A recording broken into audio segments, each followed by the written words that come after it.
Yes. How did it go, Leon? Yeah, JP, as we in a session here where we are mix and thing for a forthcoming album, but we were talking about Africa, and my brethren JP is involved in certain project that he's doing with some other brethren and sistrins for Africa. So I was telling him about my experience doing uplifting things for Africa.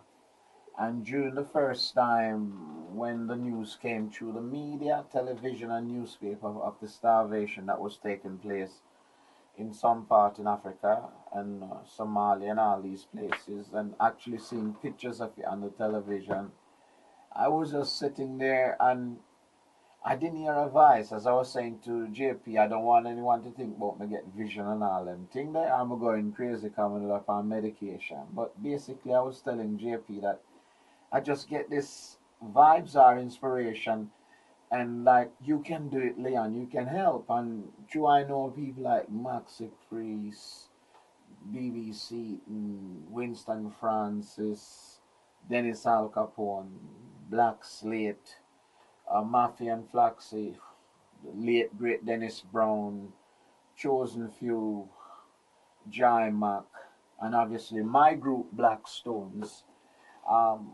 Minta artists, light charmers, and I personally know Eddie Grant. I went to Eddie Grant, and Eddie Grant was 100% in giving us his studio free. In fact, him cancel a session for that Sunday and let we have it. But that's another story. But I want to go back to what I was really telling my brethren JP about. When the idea came to me first, my wife said to me, "What's wrong?" Because the expression on my face must have changed because she was looking at me. So I said, "I don't know." And I was like, "Me just get the vibes and say, well, we could have do a charity show or a charity record and raise some funds because we, the reggae artists, back in the days, was 100% singing about repatriation and singing about Africa.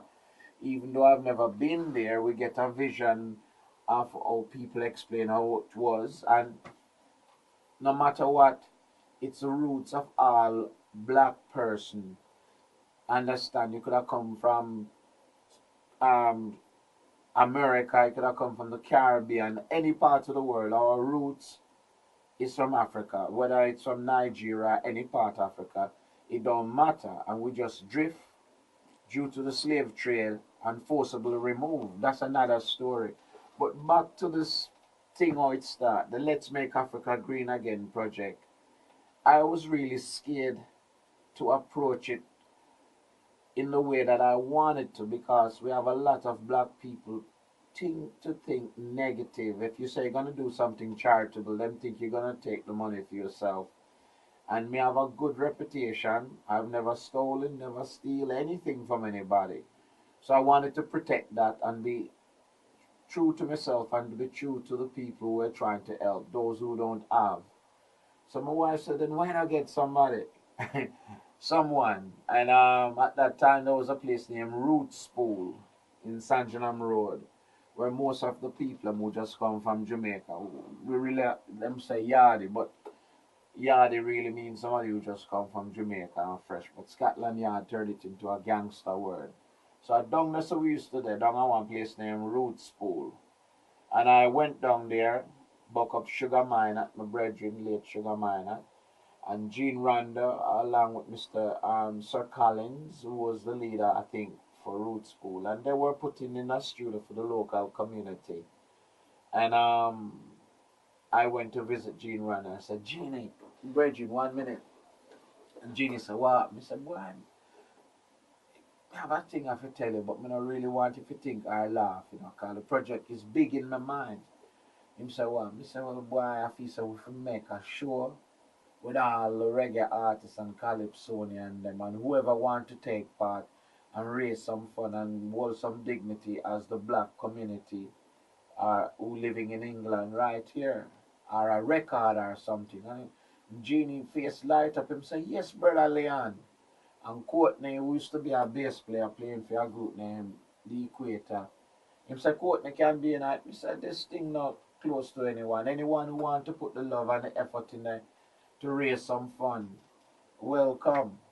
So Gene Randa and Courtney Payne, not Courtney Payne, I can't remember him last name, came on board, right? And by the time I returned home feeling good walking and that may have two people on the team, Elroy Bailey, Russ Elroy, who played bass for the group named Black Slate, Ride come on my yard and say, Genie, tell him about it. And say he want to be part of it. And Genie say too late. So I said, no, not too late. I say, you know this. I may have put it together. And then we have a brethren who come from Zimbabwe now. His name Raymond Dengarembeze. He's a man who went to university and all them things. So we bring him in as a secretary and other roles in play night. And we bring the team together and we start having our meetings at Roots Pool Center. And